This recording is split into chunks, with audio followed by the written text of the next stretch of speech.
Good morning, y'all.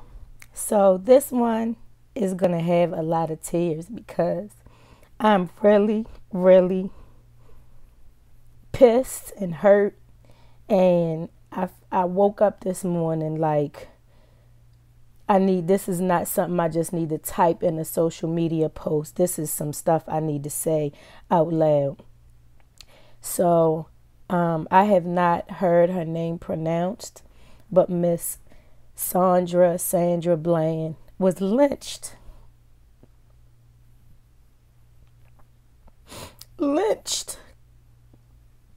in her jail cell, is what I believe. So let's go ahead and get past that. I wasn't in her jail cell. I don't know what happened. Let's get past that bullshit first. I wasn't in her jail cell. But I am exactly like her. I'm the loudmouth. I'm the one fighting for justice. I'm the one speaking truth in the face of when people don't want truth spoken. I am her. That would have been me confronting police officers. That has been me being arrested, saying to police officers, you are wrong. You have no right to arrest me right now. I have a right to say what it is I want to say. That has been me. And you don't do that and then hang yourself in a jail cell. You don't make videos. This woman made videos about how we should be arming ourselves with our own video cameras when we are confronted by police in a way that seems wrong or something is off, that we should start recording. This was a woman who the whole time she was being mistreated was saying out loud she was being mistreated. This is a woman who thanked the people she saw standing around holding video cameras because she believed that would be her justice, a big piece of her justice, that people were videotaping it so that when she was behind bars and maybe wouldn't have a voice and the police would try to change the story about what was happening out there would already be a videotape. She thanked them on her way into the police car. You don't do that and then hang yourself in your jail cell. What's more likely is that you are lynched in your jail cell. I speak out about a lot of things. I work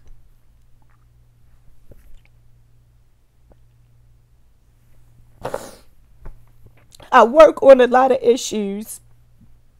People are often amazed that I'm able to fight for criminal reform and for victims of violence. You know, criminal justice reform because prisoners are treated inhumanely, and I fight for victims' rights as well. You know, I'm that person who I don't just see both sides. I understand that it's not either or. We are in an and situation. That it's not either this is wrong or that's wrong. Everything impacts everything, and so much is wrong. I make people mad all the time. When I was testifying one time in front of the House in Maryland, this man, one of the delegates, old white guy, I don't remember his name, he was so mad at whatever it was I was saying. He didn't want me to have a voice. He kept interrupting me. He was completely just rude and disrespectful to me, so much so that people who came to testify after me started their testimonies with how wrong he was and the way he treated me. They got thrown out. You know who did not get thrown out? Me. When you don't want me to have a voice, that's exactly why I'm going to learn to use it. When you are trying to squelch my fire, that's exactly why I'm going to go within and I'm going to dig deep and I'm going to throw a few more logs on this fire. And I just need to say this out loud, because people ask me all the time, why don't you run for office? Why don't you do these, other kind of things? That the minute I hear it, I'm the daughter of a Panther. I know how the CIA and the FBI and the powers that be sent in plants, sent in people who pretended they were about the movement to destroy and infiltrate the movement from the inside. I'm named after a Panther, Miss Erica Huggins. Do not get it twisted. I'm not running for office so that I can end up assassinated. Not with this mouth. I know who I am. I know what's acceptable to me and what's not acceptable to me. There are a lot of situations that I have not been in yet, and a lot of situations that I'm not going to purposely put myself in. And I know and understand that I am in danger. As a truth teller, as a warrior. This is not something I do because I think it's a safe thing to do. Nobody who is out there fighting for justice and speaking truth and in the streets and in front of legislators and in the news and having their voice out there where people having a public social media page, whatever it is you do that you put yourself out there, you are in danger. I'm in danger. I understand that. But you can do whatever you want to do to my body. My voice is going to outlive my body. And I need to say that shit out loud. I need to say that shit out loud for whoever is seeing us get lynched and killed for speaking the truth, for trying to change things. The first slaves that escaped got killed. But we're not living on physical plantations right now either. Slavery still exists in a lot of ways, but not in the form that it did, because some people decided they were going to run, whether it cost them their life or not. And then the next people said, oh, they got killed, but they tried. So maybe I can try too. Maybe I can fight too. And that's what I'm saying. That's what I woke up with on my heart this morning. This video is not for, I'm not intending it for the masses. I'm intending it for those who try to put me in danger and try to put truth tellers and justice fighters and people who are working to get anybody's human rights. I don't care if it's gay rights. I don't care if it's women's rights. I don't care if it's rights for black people, Latino people, children. So many human rights are violated in this world. I don't care if you're fighting for girls that turn up missing every day and boys who get killed in the streets. Whatever it is you are fighting for, you are in danger. Because there's a whole system that does not want you to be fighting. This shit is real. They do not want you to be fighting. And this is not a mystical they. This is a whole system that does not want you to be fighting.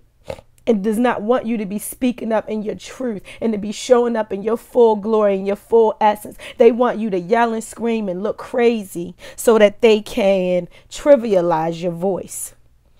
They want you to lose your temper so they can kick you out of places where they are making decisions.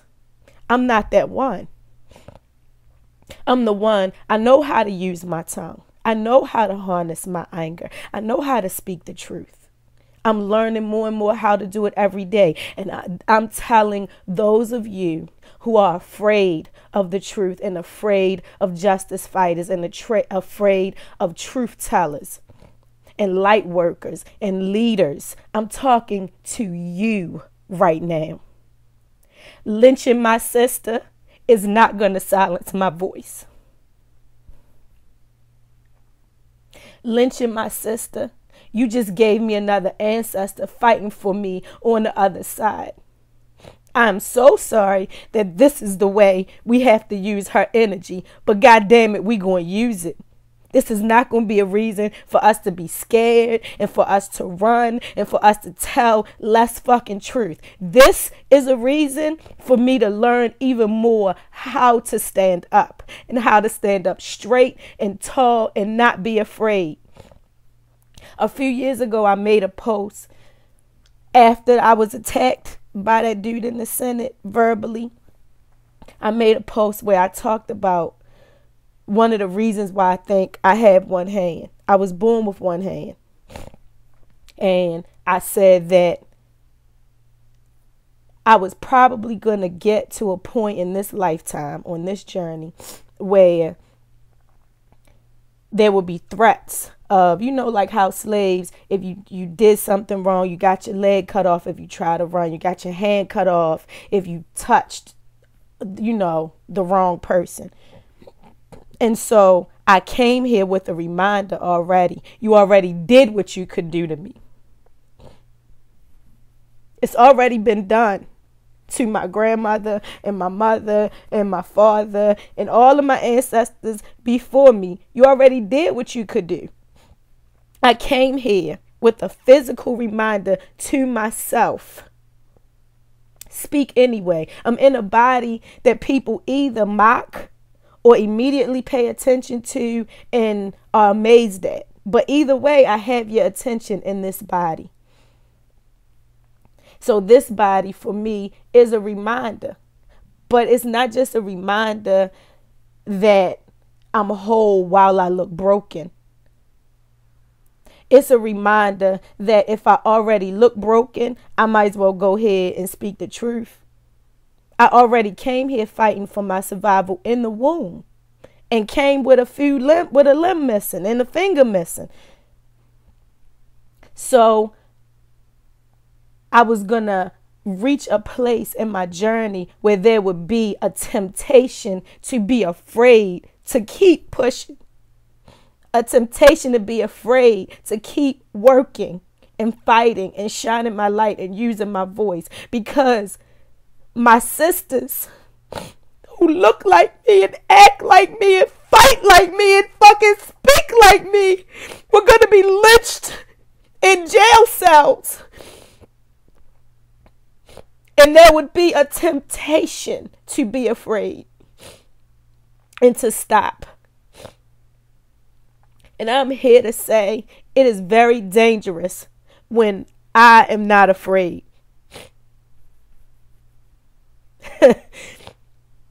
You done sparked the wrong one. You done sparked the wrong one. Because I'm not afraid. I am determined. I am committed. With all the love in my being, I will heal your darkness, your bullshit, and help heal the rest of the world with it. But what I will not do is look at lynched bodies in jail cells and say, oh no, massa, not me. Let me stop. Let me turn away and go back and be safe. I'm not going to be safe. I'm not going to be safe. I'm going to be bold. I'm going to be courageous. I got all my ancestors with me. I got all the light and energy and the desire of the Creator with me to heal humanity's bullshit. This body is just a consequence. It's just a vehicle. I'm not afraid to lose it. I exist after I lay this body down. I'm not afraid to lose it. I'm going to be wise with it. But you lynching people in jail cells is not going to make me be afraid to lay this body down. This thing that get dirty if I don't wash it and stinks and deteriorates and it gets old. I mean, this body can't hold me anyway. So I'm not afraid to lay it down if I'm having to lay it down in the struggle, in a part of human evolution. It's just a consequence. And okay, I can lay it down and then use my energy on the other side to keep pushing those who still will be on this side. So this video, if it encourages the masses, if it encourages the truth tellers and the people who fight for justice, whatever it is you are working toward, if it encourages you, I'm absolutely happy. But the intention of this video is for those who intend to shut us down, for those who intend to make us afraid, for those who intend for us not to change racism, not to change sexism, to make it still be okay to target women and children and black people and Latino people and transgender people, whoever it is you're trying to target and kill and diminish. This video is intended for you. We've been lynched before. We've been castrated before. It is a sad and horrific thing. We should be a people who are completely and totally insane. We should not, there should be none of us who still know how to use our voices and stand tall and reach back and help those who are trying to learn how to do the same. None of us should be able to do that with the horrific shit we go through. Hundreds and hundreds and hundreds of years of this shit. This is 2015. You lynch somebody. Your system. It may not have been you. Your system. You built a system that makes it okay that when people are afraid, let's just kill her. Let's say by some odd coincidence, some odd chance, that's not what happened to her. I think that is what happened to her. But let's just say that's not what happened to her. Let's say she wasn't murdered in her jail cell. Let's say something crazy happened and she did kill herself. She went down fighting. That's what she used her life for. So this is still not a time to be afraid. If things were so bad, if the fear was so heavy, if whatever she was going through in that situation, in that jail cell, if there was some kind of threat to her life that made her feel like I'm going to take it before you do kind of situation, and so she did take her life, that's still a position of power. And it's still not something that's going to make me be afraid. Even if she made a choice because of something horrific that was happening to her or was coming her way and she could see it coming. If that's what happened, I'm still not going to be afraid because that's what you do to people. Because that's how you treat people who have a voice. I woke up this morning just needing to say to the powers that be in the system and whatever little, covert operations, whatever. This does not make us stop. And even the parts of us that are afraid are not relevant. We push beyond them. We will continue to push beyond them. That's it. Y'all have a good day. Oh, and bless the family and friends of this sister. Bless the family and friends. Send light and love their way. Okay, I'm done for real now.